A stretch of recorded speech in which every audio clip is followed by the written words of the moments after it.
It's strange as hell to be in a winter period, like a state of dormancy. You've accepted that you're in this winter period. You're not doing anything new. And in fact, you're like sloughing things off, but you have some deep down sense that there's already shit taking shape. Thank you for being here with me. You are listening to the Culture Focused Practice Podcast, and I am your host, Dr. Tara Boston Kemper. We are talking about that space in leadership, that space during the winter dormancy period. The owner's room is, I think you know this by now, but just in case, way more like free flowing of a conversation. It's a series of questions followed by one or two scenarios, just one for the day. And it's not teaching focused. It's not content heavy. It's really about the internal experience of leadership and group practice ownership. And so, if we're thinking about today's episode, what we're really thinking about is that moment in leadership where something begins to shift inside of you before you can even fully name what it is. Nothing looks different on the surface. The work kind of looks the same from the outside. The season is sort of the same. You're still in that winter space. You're still really stripped back. It's still muted and quiet and restful. And underneath that frozen fucking water, there's something that's starting to move. Maybe it's like a subtle shift in the undercurrent. Maybe it's just some of the ice starting to melt from the winter. And there's a little more movement within the water from the fishies and the things that live within. My point in all of this is that the movement, it doesn't have to be big. There's not this giant breakthrough. There's not some major dramatic something that is taking place or has taken place. It's just that you might feel something or sense something before you can even really articulate or describe or understand what it is. And true to form with the owner's room, that's the space that I'm in right now. And I think this also is a universal experience for group practice owners, for leaders at group practices. I think it's part of how leaders evolve, where that quiet phase, the dormancy, the winter, results in something forming that's like just outside of your reach. And you're not inclined or interested in forcing it to develop, and you're not even really sure of what it is entirely. So rather than continue talking loosely about a concept, let's dig into the questions. Much like all the other Owner's Room episodes, there is no prep with these questions. So my answers are forming as I'm talking. And just like you, I have very little idea as to where they're going to go. So let's do this. Question number one. What shifts in your leadership identity when you're no longer performing growth and are simply letting yourself densify? I like that language. What shifts in your leadership identity when you're no longer performing growth and are simply letting yourself densify? What's coming up for me right now is pruning apple trees. Like there's something about not focusing on growth or not performing growth or not focused on outward markers of expansion or of growth or of getting bigger or scaling or what the fuck ever, any of those things. And not focusing on those things, you're in essence allowing yourself to turn inward and really kind of deeply drill down. And I don't think I mean deeply drilled down, like you're trying really, really hard and you're doing all of this work to try to heal or be better or learn as much as you can. I don't think I mean that, because I think there's like deepening where you are maybe ingesting a lot of information, or you're doing a lot of therapy, or you're, soliciting a lot of feedback, or you are actively seeking to grow while you are like drilling inward and down. I think that is different from resting inward. Like there's something different about I'm actively trying to grow or evolve as a person, as a leader, etc., compared with I'm in a state of dormancy. To me, dormancy implies that there's no real intense effort almost in any direction. Like it's less about turning inward and drilling down. I mean, I use the language drilling down, so you would think that I'm okay with it. But I feel like maybe that implies some level of intensity that I don't think is there with dormancy. So I'm thinking with the winter dormancy, when you're not performing growth, when you are turning inward and like densifying, let's go with the language from the question. We're densifying internally, which isn't necessarily the same thing as drilling down. That whole experience is different because you're not trying hard to become something different. I feel like the moving away from performing growth and moving into densifying, again, in my mind, this is all kind of contextualized with you're in a dormant state, you're in this winter season of your leadership. In my mind, when you are letting yourself densify and you're not performing growth, and this is all contextualized in being in a dormant winter hibernation type state, it almost feels like it's becoming more of yourself. It feels like it's maybe it is like trees in winter and dormancy, like the root systems. I'm pretty sure that's when they develop a little bit more. So, if in spring and summer there's a lot of nutrients that are going out to the branches and the leaves, in winter it's like everything sort of like comes down and strengthens the root system.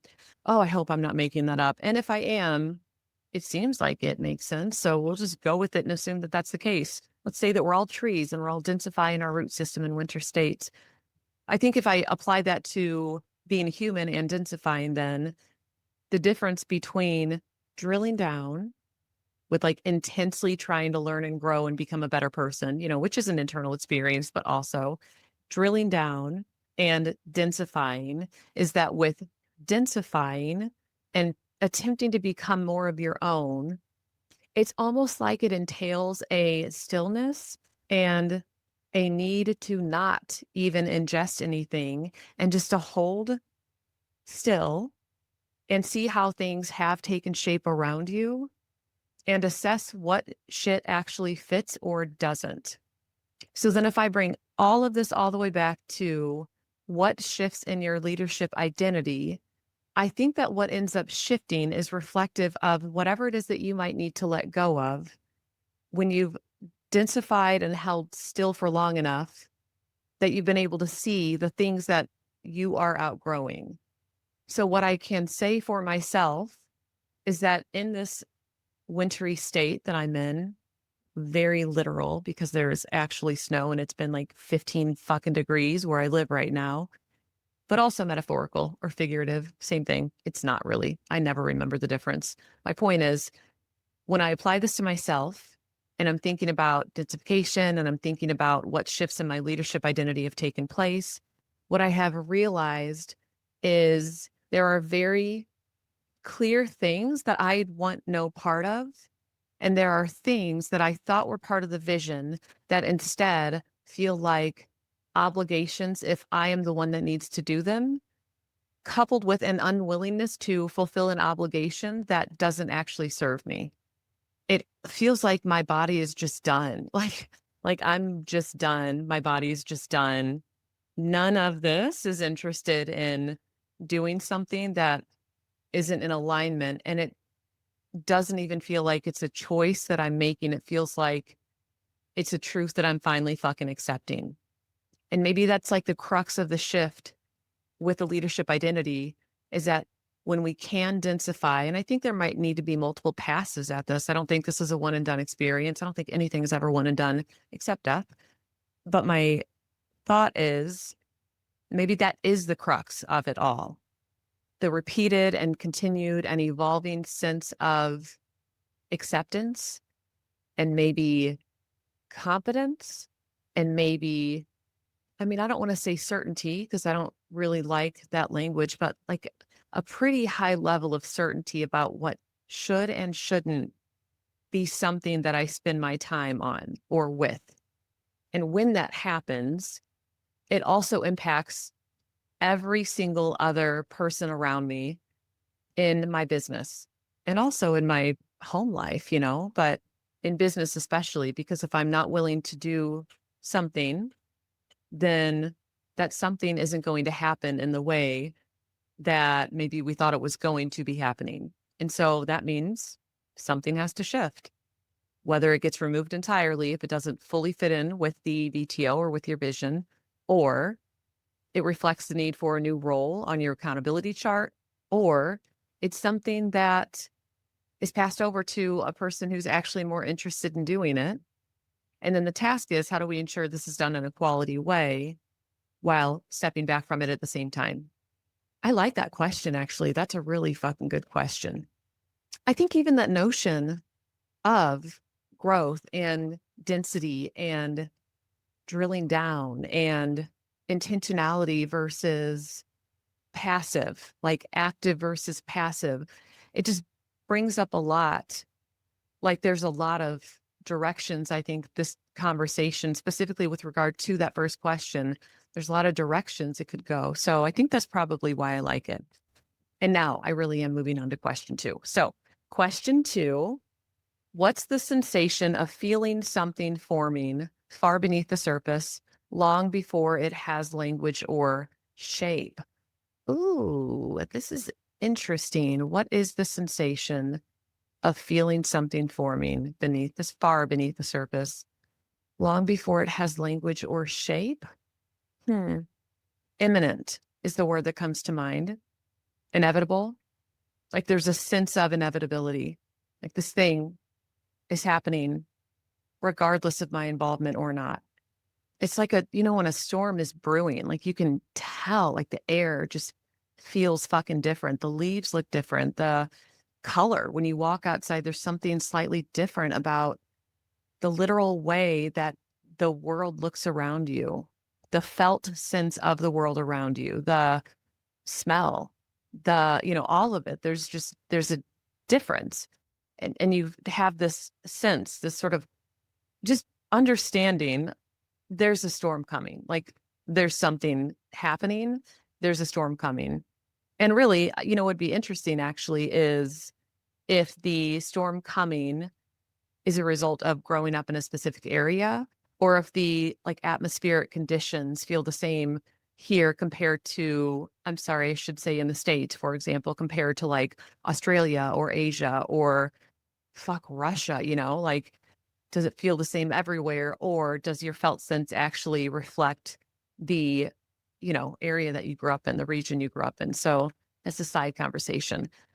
But my point remains the same, which is that the sensation of feeling something forming far beneath the surface is fine. It feels so funny saying that, but it's like, no, it's fine. I almost, it's sort of like you feel something in your gut. Like I am intuiting or I'm sensing like there are some major shifts that are happening. And if they're not major yet, there will be a major shift that happens. There's going to be something big that's coming, whether it's identity level, whether it's related to something that's being produced, whether it's related to shifts in conceptualizing your practice or the way you just exist in the world. All of that is sort of unknown. And I don't think it needs to be known. I think that's what I mean by it just feels fine. Like in my body, it feels a certain way, but then emotionally, there is this feeling at peace or sense of peace with this thing developing and forming without knowing what it's going to be or what it's going to look like. And all of it collectively just feels fine. Again, it feels inevitable. I think maybe that's why it feels fine. It's like, well, I mean, it's going to happen. And when it does, we'll figure it out. Like whatever needs to happen will happen. And when I reach that point or when we reach those points, the only option is to figure out what to do next. So we're just left with, it's okay. It's okay. Plus, I still do feel in a state of dormancy. And so I'm not really interested in doing any fucking work at being a little gopher digging around or a squirrel trying to find all these acorns. Like, I don't know. I'm not interested in any of that. Whatever the thing that is developing or forming or shifting, whatever the hell it is, it's going to happen in the amount of time that it needs to happen. And I will be here and highly likely closer to a state of spring, if not in a state of spring, when it's ready to be expressed. And so altogether, it's fine. I think it's obvious that I don't mean that in a flippant, like, it's fine. No, it's fine. It's totally fine. Totally fine. Don't mean it like that. I mean, sincerely, like, it feels fine. I feel at peace. It feels inevitable. I feel comfortable through all of it. we're good. And I also am really, really hoping that that's the same experience for you because it's nice to feel in this place rather than feel a sense of urgency or a level of frantic energy. Like I know that space well too. And I'm tired. I don't want to be there. Okay. So question number 3. What does it feel like when rest stops being a strategy? Ooh, and starts becoming a state you're actually inhabiting? That is a great question. It feels much calmer. It feels much easier. It feels unforced and unharried and peaceful and less scary than it did before I got here. That's what I'll say. And I don't even know if I have much more to add to that. I'm not trying to, you know, not give an answer, but it just feels so much simpler being here than it did before I got here. It also feels clearer. Like I feel like things are more clear. I think that's a clarity piece with question number 1, like when you densify and you're sort of holding still and what opens up around you, I feel that sense of clarity about things. And with that definitely comes a sense of relief. And also, I think a sense of almost like grounded confidence. So I don't want to say arrogance or like all knowing or I got this. I'm totally fine. Like I got this. It's not that, but there's like a sense of comfort. Like I feel grounded, but also confident about the moves, confident about holding still, confident about decisions that need to be made, and confident about enacting those decisions, which is very different from like a spring or even like a summer type energy. It's much harder to let go of things at that point. I think it's hard to let go of things, period. But I know for me, and I can imagine for a lot of people, maybe not everybody, when I get into excited, like building creative type spaces, it's hard for me to say no and also to let go of something that I think could maybe be beneficial. So I feel like in general, I have trouble with pruning. Like pruning isn't something I do probably very well. And I would say that then is especially true in like the spring, into the summer. And what I am seeing right now is I don't feel really any sort of way about letting things go. It feels fucking relieving, honestly, to be able to say, oh, actually, no, that's not it. Like that doesn't serve me. That doesn't really serve people. This isn't it. And I don't have any energy. I don't have any interest in expending energy to this thing. Duh, Tara. Fucking hell. As I've literally said that out loud, I'm just thinking about, again, trees.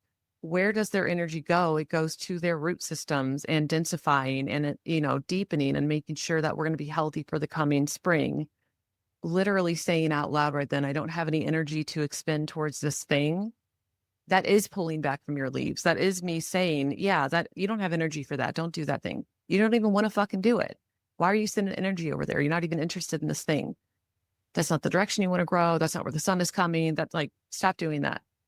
But I think that clarity and the energy and the dormancy and the winter, all of it sort of comes together in terms of being able to like see things clearly because of my eventual acceptance and resignation at inhabiting a state of rest and dormancy rather than trying to force it or like the question is asking, using rest as a strategy and not, you know, a state that I'm inhabiting. So cool. I am going to stop with question 3 and move on.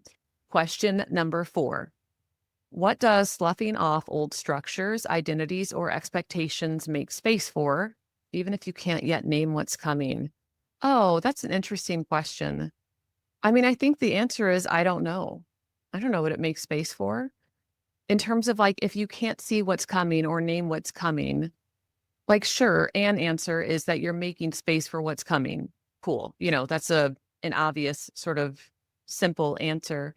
But I think when you're in it, you're in that like limbo space between I'm shutting things off or I'm turning things away or I'm sloughing this dead skin off my body for what?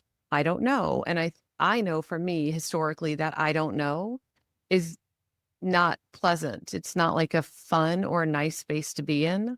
And so I think again, I don't mean to keep repeating myself. And so I think it, took being in dormancy, inhabiting dormancy, and feeling a sense of comfort with doing it to also feel a sense of comfort with, I don't know what's coming next. So it feels fine that something is sort of shifting and forming. I feel a sense of peace and inevitability. All of those feelings, I do not think I would have anticipated. I don't think I anticipated that at all with regard to the, conversations about dormancy or thinking about winter. I don't even think those were on my horizon. So it's like interesting and weird to be here and talk about, I don't know what's coming, but it's also okay when I compare that to, what I would have said 6 months ago, like very, very different things. But what I will say, sloughing off old structures, identities, and expectations, if I don't complete that question, so if I don't think about it in terms of what does this make space for, even if you can't yet name what's coming, and instead I just say, what is it like to slough off old structures, identities, excuse me, or expectations? I will say a relatively similar thing to what I've been saying the whole time is that it is relieving. It feels not even liberating, it feels accurate. It feels healthy. It's like a snake shedding its skin. It's like a fucking butterfly coming out of its cocoon. It's like a hermit crab walking into a bigger shell. Like it feels like it is the accurate expression of what is coming next or what needs to happen. That's what it feels like. And I think maybe it feels that way because of all of the like anticipation and probably, grief, I think, dormancy and like the dread and the terror of stepping into winter. Maybe that was all for me and potentially for you too. Like emotional prep for once you finally land and you hold still, the sloughing off of the structures and the identities and the expectations, the ability to rest inward and densify is there because the emotional processing has taken place already. And so maybe if I hadn't done a lot of the sort of processing around grief and like the terror at a void, and, if that had not taken place, I think maybe this sloughing off of identities and expectations would feel a little more scary than what it actually does. Instead, it just feels right. It feels accurate. It feels true. It feels reflective of what is and who I am rather than reflective of me trying to be and do too much or be and do things just slightly in the wrong direction. I think maybe that's a more fair and kinder self-assessment. Okay, let's do question 5. What does leadership look like when it's guided by felt sense rather than momentum, urgency, or next steps? Goodness gracious. What does leadership look like when it's guided by felt sense rather than momentum, urgency, or next steps? I don't know. I mean, maybe it looks like quiet confidence. Maybe it looks like more decisiveness. Maybe it looks like less flakiness or being less wishy-washy or being more candid or just direct when you're saying things. Maybe it looks like more clarity on vision and your role within your group. I think it probably just looks a lot of different ways depending on the person. So if the question is, what does leadership look like when it's guided by felt sense rather than momentum, urgency, or next steps? I think for some people, this probably looks like doing way less and in an entirely different direction. And maybe for others, this looks like doing more of a very specialized thing. And maybe for others, this looks like selling your group or becoming a consultant to your group instead of any sort of owner operator or visionary operator. Or maybe it looks like stepping back from a leadership role if you're not the owner and you're on a leadership team. I think for me, this has definitely looked like clarity, just clarity on some of the next steps for the practice, like some of the things that were kind of interwoven with vision and then my role with them. Like, no, they won't remain the same, you know? So wanting to start something at the group, and as we've been talking about it over the past few months, the idea was that I would play a part in this thing. You know, I would be sort of the face of it because it's such a culture build, such a community oriented thing, you know, that we were going to kick off. And it just dawned on me that I'm not doing that. I don't want anything to do with that. And it doesn't make sense that I do it. Because if I start that thing, then I'm the face of it and I'm tied to this. And if I want that thing to be developed, and if I do think that it makes sense for the future of the practice, then there has to be another way that it happens because it won't be me. That's the sort of clarity that I'm talking about, where it just sort of became very obvious to me that, oh, that's not it. No, I'm not doing that. Like my body is just telling me no. Like, nope. If I'm feeling any semblance of dread, or if I'm not feeling, here, this is actually better. If I'm not feeling like a surge of power and interest and energy around something, then it's a no. I think that feels more clear. And I don't mean power, energy, etc., to do something right now and like, let's make it happen. You know, I don't mean that, but I mean even the idea of doing something in the future, or the idea of like, yeah, what does the direction look like? If I'm not feeling that strength internally and a strong sense of groundedness about it, then the answer is just no. And the clarity piece, like what does leadership look like when it's guided by that felt sense? That clarity piece around, oh, that's a no, then just comes out cleanly. Then I say, oh, no, that doesn't make sense. We're not going to do that. Or, oh, yeah, I'm not going to do this. We can have somebody else, but it's not going to be me.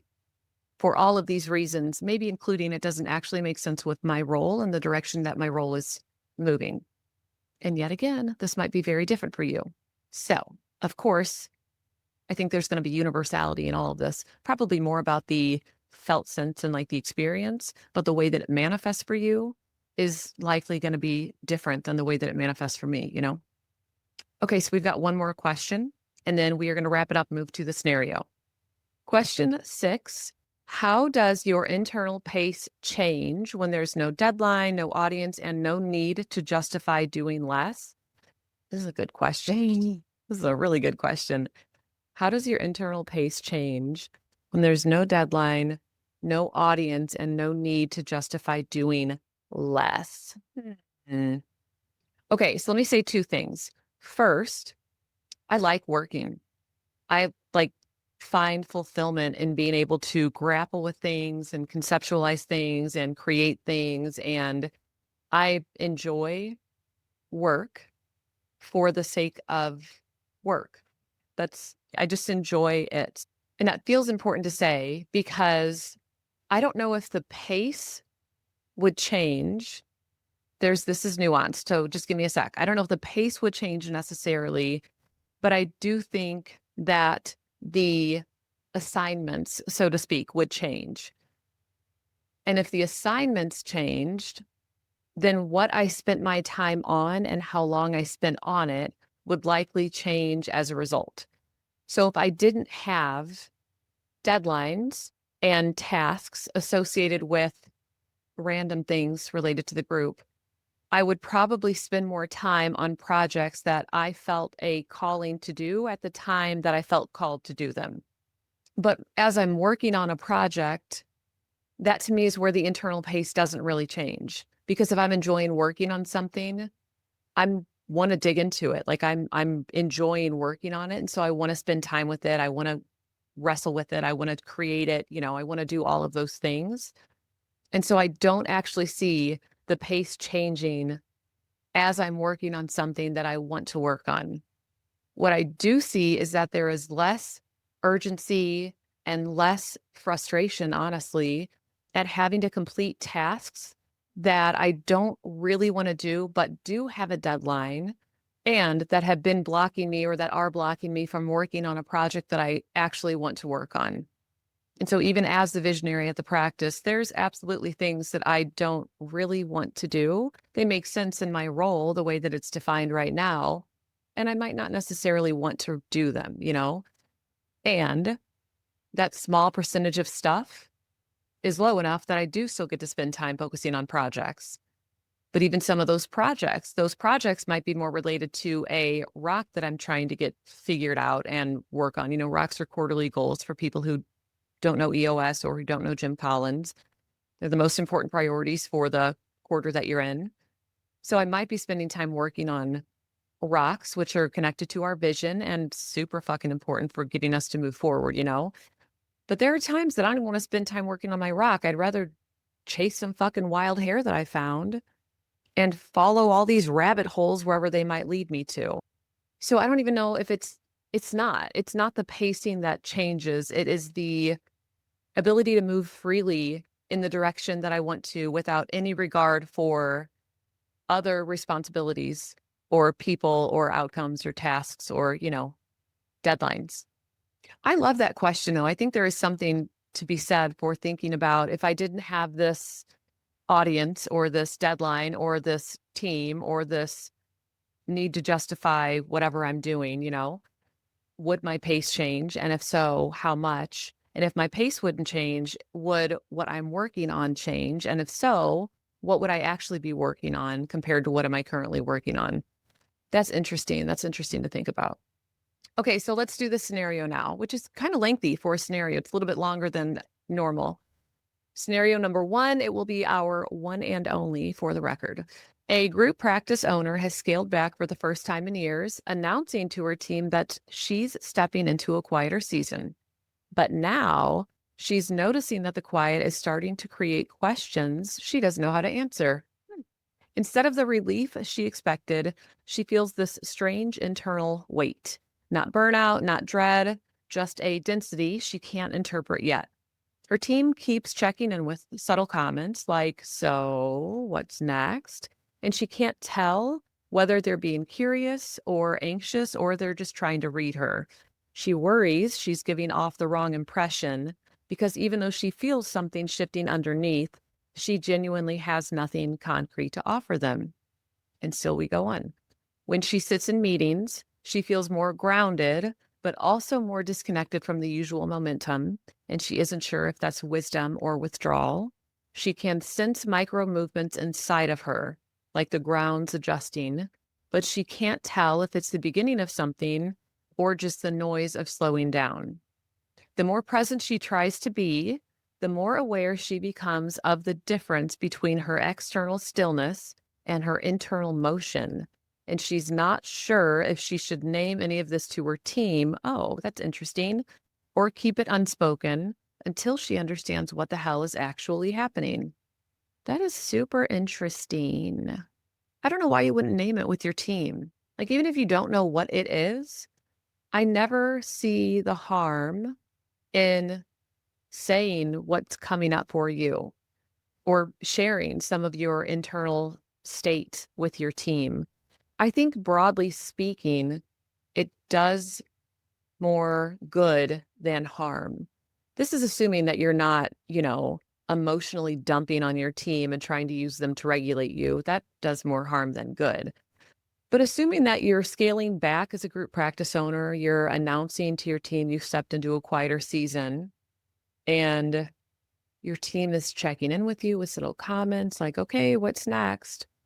I think I would probably just externalize all of this. I think I would ask, "Are you anxious about the stillness? Are you wondering what's going on for me? Are you just curious about what might be brewing?"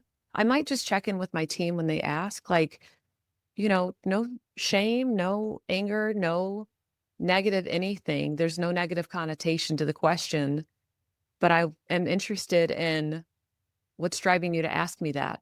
And then, I might say, "Are you feeling anxious about not knowing what's next?" And I might sort of run through some of those feelings that I'm curious about. And I might just externalize, "I am concerned that I'm giving off this impression of maybe indifference or disconnect or apathy. But the reality is that I feel something shifting and I don't know what it is yet. And so the result is that I don't have anything to say. I don't have anything to offer." When even the sense, it's interesting too, the sense of feeling more grounded, but also more disconnected from the usual momentum. And she isn't sure if that's wisdom or withdrawal. Hmm. How would you discern between the two? How would I discern between the two? I would probably discern between the two by also reflecting on the rest of my life. Am I withdrawing everywhere? Do I feel disconnected everywhere? Am I apathetic anywhere else? Am I feeling a sense of peace about the disconnect with the increased sense of groundedness? Or am I just feeling like the remnants of burnout, something like that? The sense that you might feel more grounded, but also disconnected from the usual momentum, I can understand questioning, like, is this wisdom or withdrawal? But if I hear that, I mean, to me, it reflects the evolution of you in leadership. It reflects the evolution of being an owner, being in leadership, being a visionary. I think for most people in visionary roles or owner roles, the idea is that eventually you're working yourself away from things. And so the disconnect will continue to grow. And I think that also we need to be careful not to conflate or misconstrue disconnect with like emotional indifference. I think there is a healthy level of emotional disengagement or emotional or maybe even physical disconnect. That's not the same thing as feeling indifferent or emotional withdrawal, so to speak. Me feeling more grounded, but more disconnected from like the hubbub of the practice, I think that indicates growth in the direction of a true visionary and eventual visionary consultant to the group. I think that also indicates high trust in your leadership team, high trust in your full team, period. It would reflect that the systems and the processes and the workflows are all operating really smoothly and seamlessly. I think ultimately it seems like that is a healthy process and evolution. And I do understand questioning, is this withdrawal or wisdom? I understand too, anytime I step further away, I feel anxious. That distance is not relieving to me. I don't feel relieved from distance. I feel anxious with distance. And it takes me some time to get used to the space now between me and whatever the other thing is, whether it's a structure or a role or my clinical team or, whoever. It takes me a minute to really recalibrate and kind of accept and embrace, okay, this is okay. I'm good. And now I'm comfortable with this space. And I think also it's interesting that the more present she tries to be, the more aware she becomes of the difference between her external stillness and her internal motion. It does seem like all of these things are really pointing toward or towards. I never know if it's with an S or without, and maybe both are appropriate, but I don't know when. So I think all of these things are pointing in the direction of, see, avoid the word altogether, in the direction of this person seems to be evolving as a leader. And the question of should she share this with her team or not because of being unsure about what's actually happening, to me, that's answered by the values of your group.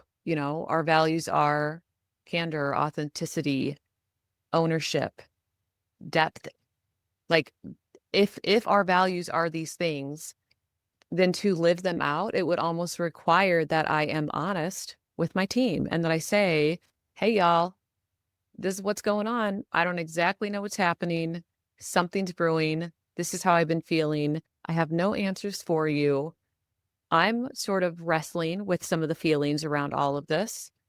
I don't necessarily need anything from any of you, but I want you to know just what's happening for me. And also, I don't want you to emotionally take this on.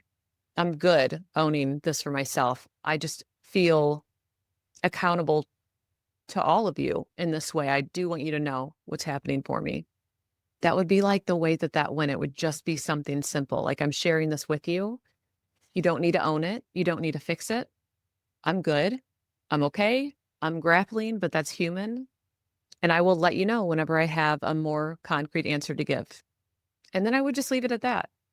Because I think and I think maybe my answers right now are just reflective of the own space and, state of mind that I'm in, but I don't think what this person is going through is something that can then be rushed. Like, thinking about trying to rush this thing along is sort of the exact opposite of what they seem like they're being called to do, you know? Yeah, I think that's all today. I think that we are officially done with our questions and our scenario. I really hope that at least some portion of this spoke to you. If you're in winter with me, I hope that it feels as clarifying and grounding and peaceful for you as it does for me in this state right now. Of course, if I record in another month, maybe I'll be saying something entirely differently. But for right now, I hope it feels all those same ways. If you haven't already, make sure you do one of two things. Number one, just subscribe to the podcast. When you subscribe, you get notified, of course, with any new episodes, and it's just easier to find them if you want to go back and listen. Number two, send this episode to a friend that you have that might need to hear it. That's really what I am after. I want this to be there for people who are in this state or approaching this state and feel unsure and maybe feel alone and maybe feel confused. Ideally, something in this episode also resonates with them. So either subscribe or share with somebody who you think needs to hear it. That aside, and as per usual, thank you for being here with me. I think you know that I really highly value time. And so the fact that you spend some with me is very meaningful and much appreciated. You have a fantastic rest of your day, and I will see you on the next podcast. Thanks. Bye.